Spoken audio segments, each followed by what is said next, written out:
Hello everyone, I'm Shadow the Rat, and in this video I'm going to be going over what you shouldn't feed your rats.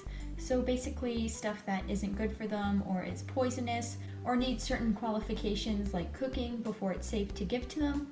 Now before I begin, I do want to note that of course this list is not going to be all inclusive. There's no way that I could include everything that could be harmful to your rats on here. So if you do have any questions about some food and it's not listed in this video, then I really encourage you to either search it up on Google, or if you want, you can look below. I will have two links to two pages that are pretty all-inclusive for a ton of stuff that rats can eat. So to begin, I think we should start with the what you shouldn't feed them period section. And basically this is going to apply to both males and females and young rats and old rats, basically rats of any age, any gender, just basic general rules. So you don't want to feed your rats any sort of moldy item, and this includes moldy cheese. You also don't want to be feeding them things like green tomatoes or other green fruits. Green bananas are another big no-no. You just don't want to feed those until they are ripe. You also should avoid things like licorice or sticky candy like Tootsie Rolls. I only include this because I've actually been asked about this before, and anything that's sticky and can get stuck in your rat's mouth is a major choking hazard. Rats don't have a gag reflex, so if it's something sticky, it can easily get stuck up in there and they can choke. So another thing that you want to be careful with, and this is only if you're in the US, is going to be dried corn. And that's because here we can have issues with fungus in how they dry the corn. If you're in other places, I believe that dried corn is considered perfectly safe, but in the US, you just don't want to chance it. Now, going back to sticky things like I was talking about with the Tootsie Rolls, you also need to be really careful if you're going to be feeding any sort of thick butters. So peanut butter comes to mind because I know a lot of people will feed this to their rats. A lot of peanut butter is really thick and can again cause them to choke pretty easily. So your solution here would be to either really water it down. I believe you can use just regular water just to get it more thin so they can easily lap it up. Otherwise, if you're like me, you might actually just avoid it altogether. So the next thing you want to avoid are poppy seeds and raw legumes.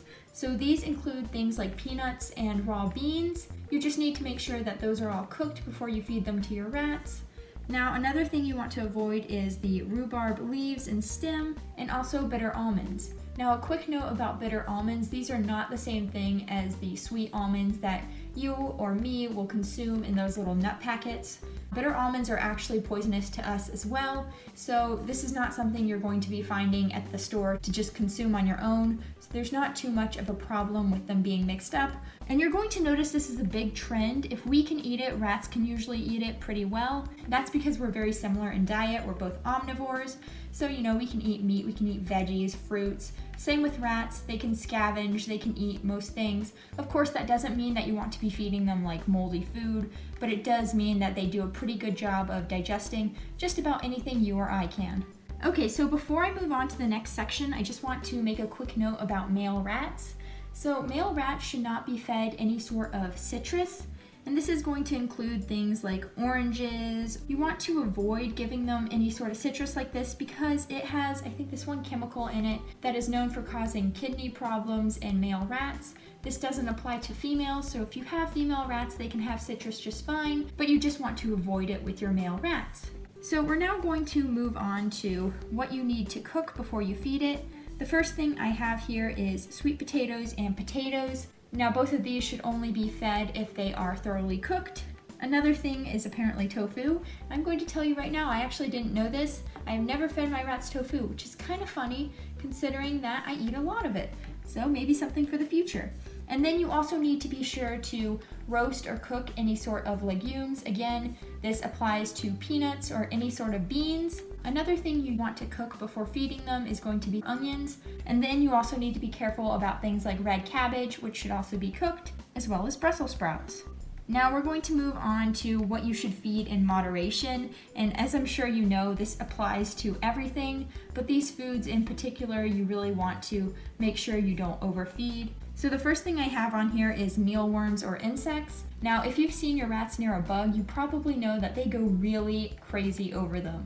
Like my girls will chase a stink bug and eat it, which is kind of gross, but okay, you know, to each their own. Anyhow, bugs like mealworms are just full of fat and protein, and you don't want to be overdoing it with your rats. I believe that people usually say 1 to 3 a day at most. I would probably do less. However, I haven't fed my rats mealworms before, so if you have experience with this, maybe you can shed a little more insight in the comments. Now, you can also apply this to things like meat or nuts. These also have the issue with being very fatty or very full of protein. And if you've ever had an older rat who got really scabby or itchy without any sort of external parasites, there's a good chance that it's linked to too much protein in the diet.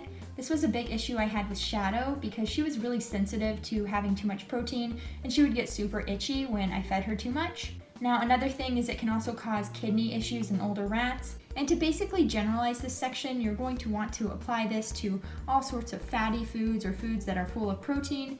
You just want to limit the intake of these foods because your rats are probably already getting enough out of their main diet, whatever it is. And unless you have babies, they really don't need to be supplemented with any sort of extra nutrients here.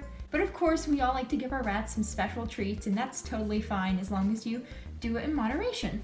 Other things to feed in moderation are going to be things like yogurt or chocolate or cheese or basically anything that's sugary as well.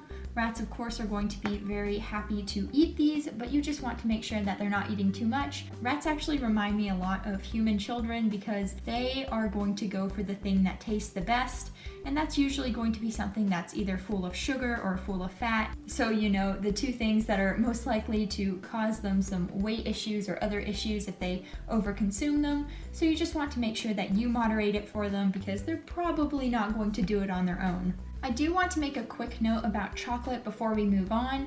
Oftentimes you'll see people talking about giving your rats, if they're in respiratory distress, some dark chocolate. And this is because dark chocolate is known to be a very mild bronchodilator. And I probably said that wrong, but basically what that means is it's going to relax the muscles around the rat's airway, which just makes it easier for them to breathe if they're having some sort of respiratory issues. Now, some people will say that you should feed dark chocolate every day because of this. I don't see any reason to do that because, you know, it's not really that healthy for them. But if you have an ill rat, there's no reason not to try and tempt them with foods like that, especially if it could help them. Now, you also want to feed things like fruit or watery veggies in moderation.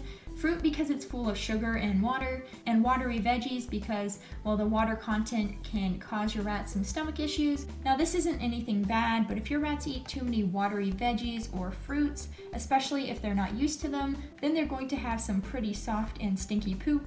So you want to really avoid that because I'm sure the rats don't like it either. Okay, so now I've gone over all the foods I want to talk about in terms of not feeding your rats. I do want to say that you need to remember that the dose makes the poison, as they say, which basically means that everything can be harmful in a certain amount. This also means that everything is safe under a certain amount. So if your rats have, let's say, a bite of some avocado skin, or if your male rats take a little nibble on an orange, then it's probably not going to be harmful to them. However, you do want to make sure that you're not intentionally feeding these items to them. Now, before I wrap this up, I do want to talk a little bit about what you actually can feed your rats. So as I was saying before, rats can basically eat anything that we can, and this means that you have a wide variety of options when giving them treats. Now, because of this, there are way too many foods for me to try to list in this video. Like I said, I'm going to have some websites down below in the description that you can click on that are going to have a pretty complete list of all the stuff you can give your rats. So as you can see, the rats really like a lot of different foods.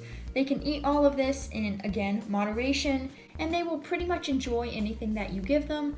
Just of course be aware of the things that are poisonous to your rats, and when in doubt, it's always a good idea to look it up just to make sure it's safe. So yeah, that's really all I have for you today. Hopefully this video was helpful because I've had it requested several times now, and I was just trying to do a pretty thorough job. Of course, like I said, I probably missed some stuff. When in doubt, look it up just to be sure. Other than that, I hope you have a wonderful day, and I hope to see you next time. Bye!